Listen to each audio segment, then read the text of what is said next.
The illusion of control, the slow death of the modern man. The most dangerous thing about a failing relationship isn't the screaming matches or the slammed doors. It's the quiet, soul crushing isolation that happens when you're still technically together. Think about the feeling of being the last person left at a house party. The music has stopped, the lights are harsh, and everyone else has coupled up and disappeared into the night. You're left standing in a trashed living room, holding a half empty, warm beer and staring at grease stained pizza boxes. That specific brand of loneliness, the realization that you've been forgotten while still being present, is exactly what the modern relationship feels like for millions of men. You are physically in the same room as her, perhaps even sitting on the same couch, but the emotional distance between you is a canyon. You are being abandoned in real time, minute by minute, while she stares right through you like you're just another piece of furniture that pays the bills. This doesn't happen overnight. It's a slow, systematic dismantling of who you are. When you first met, you walked in standing tall, a man with his own mission, his own opinions, and a backbone made of steel. You were the prize she wanted to win. But fast forward 6 months or a year, and the transformation is terrifying. You've become a ghost of your former self. You find yourself checking your phone with a knot in your stomach, wondering if a harmless text to a friend will trigger an interrogation. You start apologizing for things that don't require apologies: your hobbies, your career goals, even the way you breathe. You've been subtly reprogrammed to believe that keeping the peace is the same thing as being a good partner. You think that by bending, yielding, and shrinking, you are saving the relationship. In reality, you are holding the knife that is cutting its throat. The illusion of control is the lie she lets you believe while she slowly takes the reins of your identity. She tests you constantly, not because she's evil, but because her biology is searching for a limit. She needs to know that you are a mountain she cannot move. Every time she pushes and you stumble, every time she gets moody and you scramble to fix it like a servant, you are failing the test. You think you're showing love through flexibility, but she sees it as a lack of character. To a woman, a man who can be manipulated is a man who cannot protect her. You are effectively murdering her attraction to you one weak, nice guy response at a time. By trying to make her happy through submission, you are becoming the very thing she is disgusted by. This cycle creates a miserable loop where you walk on eggshells to avoid a conflict, yet the lack of conflict makes her lose respect, which causes her to create more conflict to see if you'll finally stand up. It is a psychological trap. You've been sold a version of love that prioritizes compromise until there is nothing left of you to compromise with. You become a hollow shell that says yes, dear, to everything, hoping for a crumb of validation that never comes. Every time you fold just to end an argument, a small piece of her respect for you dies. And once that respect is gone, the love follows it into the grave. She doesn't want a fan. She wants a leader. She doesn't want a servant. She wants a man whose strength is greater than her chaos. Until you realize that your kindness is actually a mask for your fear of losing her, you will remain the man at the empty party, holding a warm beer and wondering where it all went wrong. The agreement method, ending the cycle of emotional warfare. The biggest mistake most men make during a conflict is trying to win the argument through logic or defense. When she throws a jab at your character, your instinct is to shield yourself, to explain, to justify, and to prove her wrong. But here is the cold truth. The moment you start defending yourself, you have already lost. Defensiveness is the ultimate signal of low status. It tells her that her words have the power to shake your foundation and that you are desperate for her to change her mind about you. By explaining yourself, you are essentially begging for a not guilty verdict in a courtroom where she is both the judge and the jury.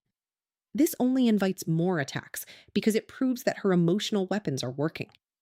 To break this cycle, you must stop being a defendant and start using the agreement method. This isn't about actually believing her insults are true. It's about refusing to give her the friction she needs to keep the fire of the argument burning. The agreement method works because it completely removes the resistance she expects to hit. Think of it like a physical fight. If someone throws a massive haymaker punch and you move an inch to the left, they lose their balance and fall face first into their own momentum. When she says something designed to hurt or test you, like "you're not a real man," your usual response is to list all the ways you provide and protect. Instead, you agree and pivot. You say, "You're absolutely right.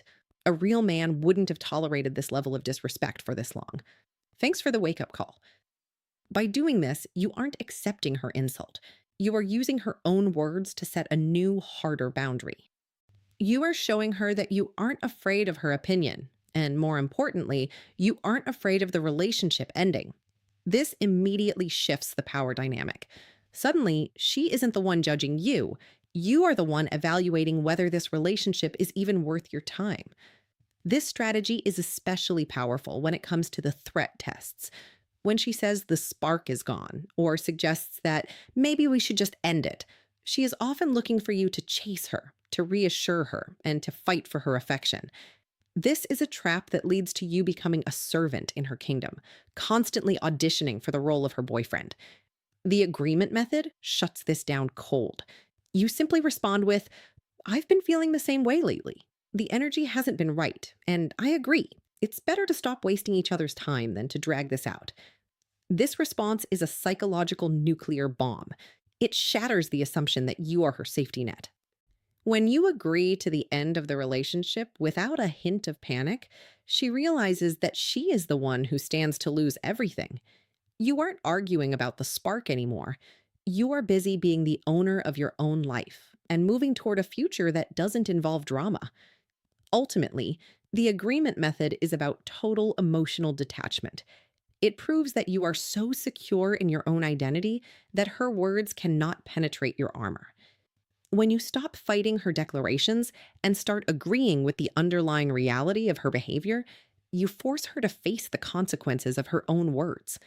If she says you're pathetic and you agree that it's pathetic to stay in an unhappy situation, you are signaling that you are ready to walk.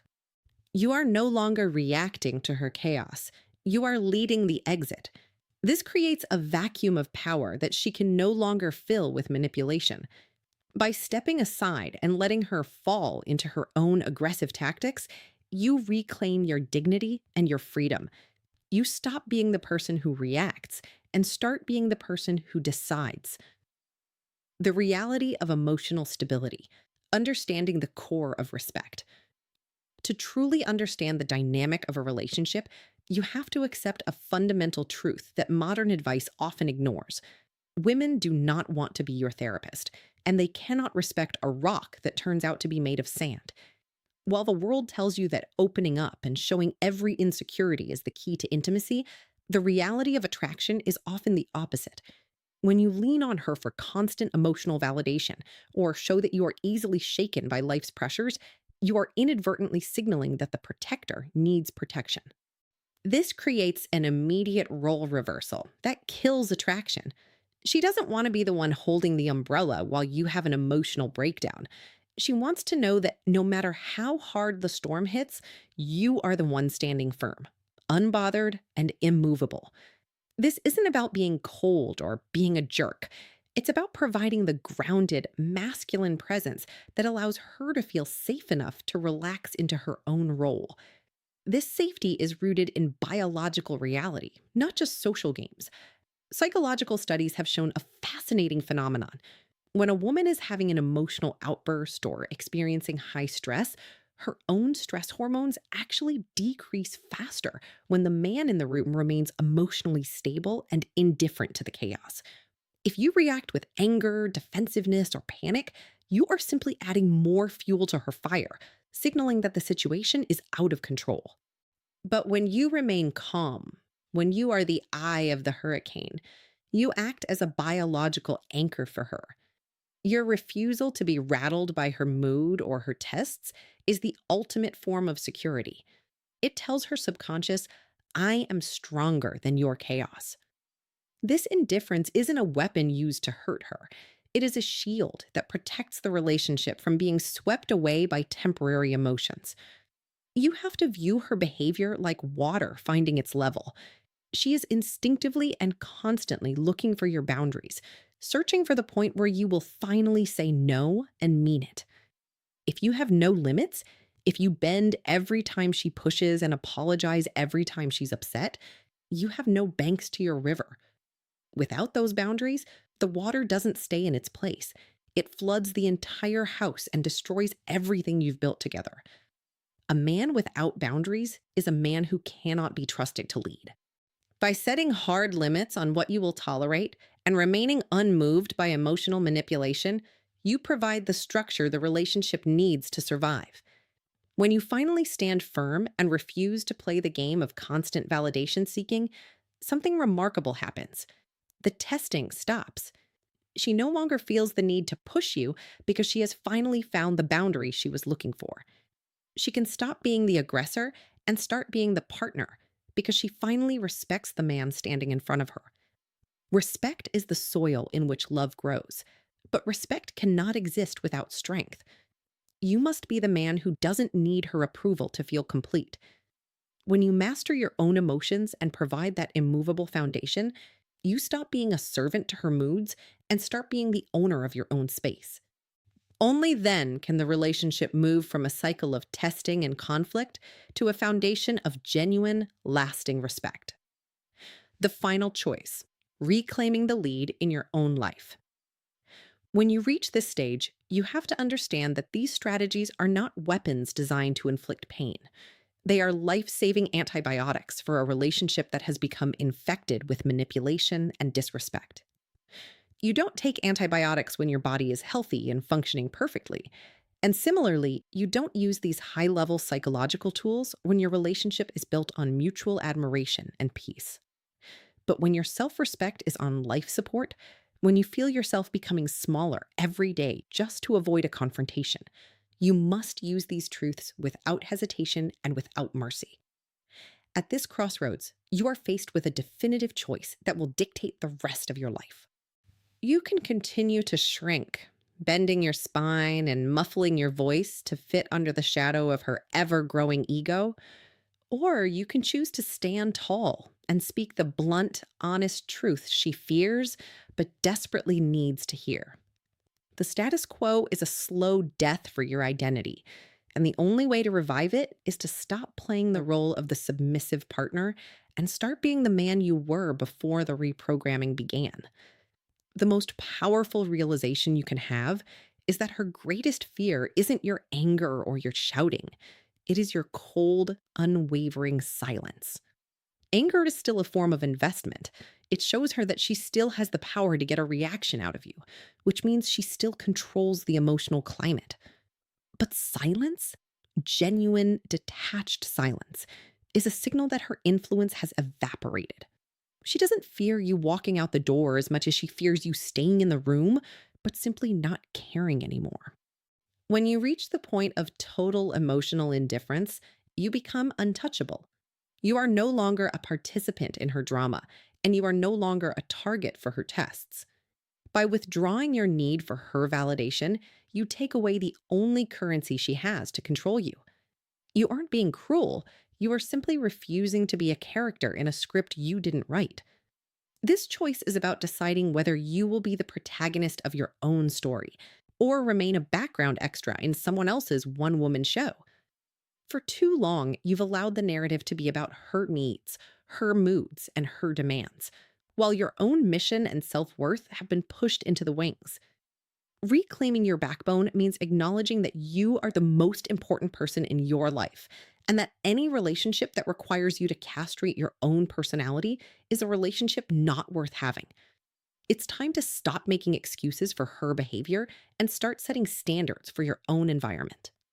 If she cannot meet you at a level of mutual respect, then the final choice is to accept that you are better off alone than in a partnership that demands your total disappearance. Ultimately, implementing these strategies is an act of extreme honesty. You are finally telling the truth, that you are a man with limits, that you have a life outside of her approval, and that you are perfectly capable of thriving without her.